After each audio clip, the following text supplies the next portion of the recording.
24YR4 নামের একটি গ্রহাণু 2032 সালে চাঁদের সঙ্গে সংঘর্ষে জড়াতে পারে এমন সতর্কবার্তা দিয়েছে বিজ্ঞানীরা।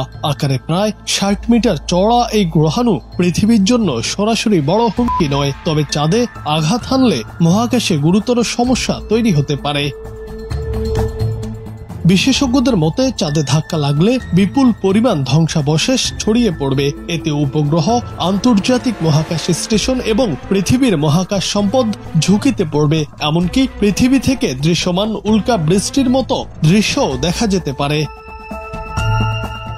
নাসার গডার্ড স্পেস ফ্লাইট সেন্টারের বিজ্ঞানী ব্রেন্ট বারবির নেতৃত্বাধীন একটি দল বিষয়টি নিয়ে গবেষণা করছে। তাদের মতে প্রচলিত পরিকল্পনা অনুযায়ী গ্রহাণুর কক্ষপথ পরিবর্তনের চেষ্টা করলে উল্টো সেটি পৃথিবীর দিকেও আসতে পারে। তাছাড়া এর ভর ও গঠন সম্পর্কে স্পষ্ট তথ্য না থাকায় কক্ষপথ পরিবর্তন কঠিন হয়ে দাঁড়াচ্ছে।